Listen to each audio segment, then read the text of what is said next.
Fala, rapaziada, bora para mais um vídeo de retrospectiva fechando esse nosso ano, né? Hoje, último dia do ano de 2025. Espero que tenha sido um ano positivo para você, para sua família, para sua vida e desejo para vocês um ano de 2026 espetacular e repleto de muitas coisas boas, beleza? E espero que vocês venham aqui e continuem acompanhando comigo o crescimento desse canal. Então já deixa aquele like, se inscreve no canal e bora pro último vídeo do ano.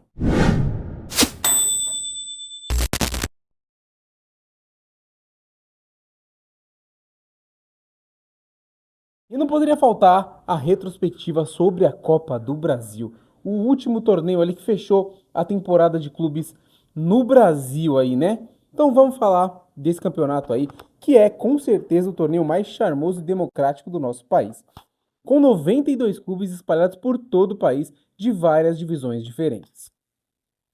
Com os times que jogaram Libertadores entrando só na terceira fase, a gente começa ali a primeira e segunda fase com muitos e muitos times se degladiando para chegar ali, enxugando e chegarmos com 16 times, né? A fase ali de oitavas de final. E a gente entra, né? Com as disputas para as oitavas de final, com alguns times aqui, e eu vou falar para vocês quais foram, né? São Paulo contra Atlético Paranaense, Flamengo e Atlético Mineiro, né? O Flamengo que era atual campeão contra o Atlético Mineiro, atual vice. Bahia contra Retrô, Internacional contra Fluminense, Cruzeiro e CRB, CSA e Vasco e o clássico Corinthians e Palmeiras, além de Botafogo e Bragantino. Nos duelos a gente viu o São Paulo poupar contra o Furacão nos dois jogos, né?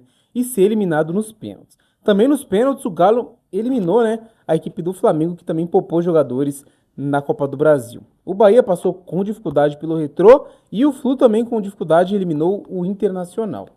O Cruzeiro passou pelo CRB, assim como o Vasco eliminou o CSA. E o Botafogo eliminou com tranquilidade o Bragantino.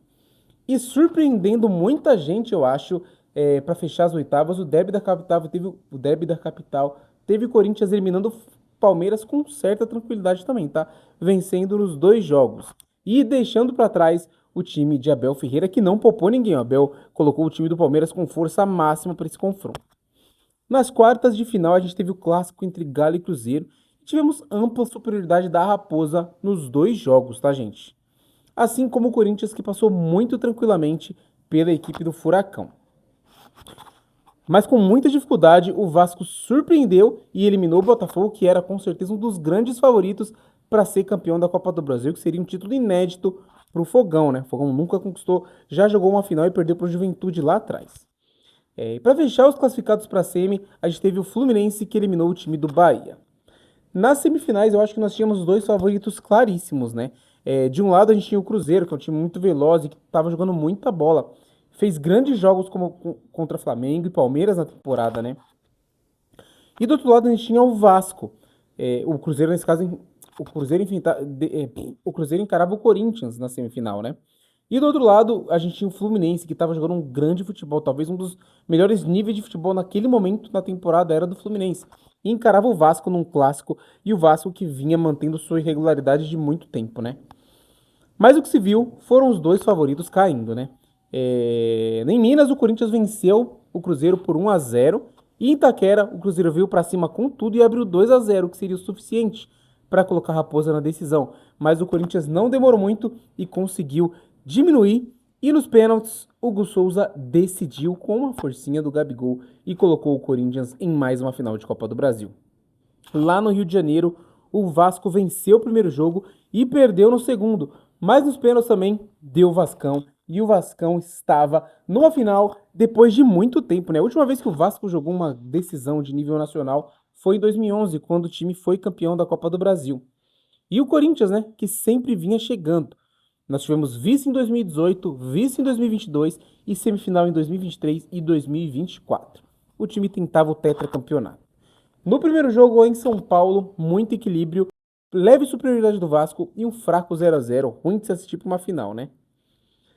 No Rio de Janeiro, num Maracanã lotado com quase 70 mil pessoas, um jogo mais movimentado. E Yuri Alberto, sempre ele, né, abriu o placar pro Timão. ainda no primeiro tempo. E ainda no primeiro tempo também o Vascão empatou com o Nuno Moreira. Tudo igual e drama instaurado no Maracanã, rapaziada. Uma finalíssima entre Vasco e Corinthians e parecia que teríamos uma disputa de pênaltis como tivemos na final do Mundial de Clubes de 2000, né? Só que não foi isso. Por quê?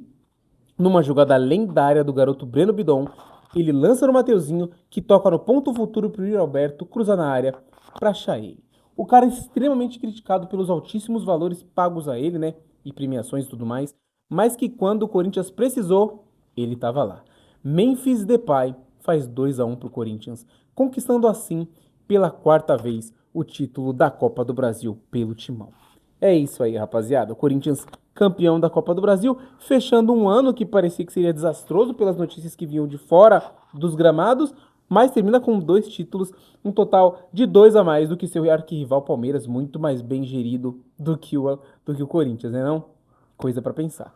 Meus amigos, espero que tenham gostado desse vídeo e dos vídeos aqui desse ano de 2025. Foi o ano que a gente mais cresceu aqui no YouTube. Espero muito que vocês continuem ajudando, dando força, que a gente cresça muito mais no ano que vem. Belezinha? Conto com a força de vocês para curtir esse vídeo, se inscrever no canal e até o próximo vídeo no ano que vem. Valeu! Tetra! É tetra! É tetra! O Corinthians é tetra campeão da Copa do Brasil! Deixa ele festejar, eu quero lá gostar.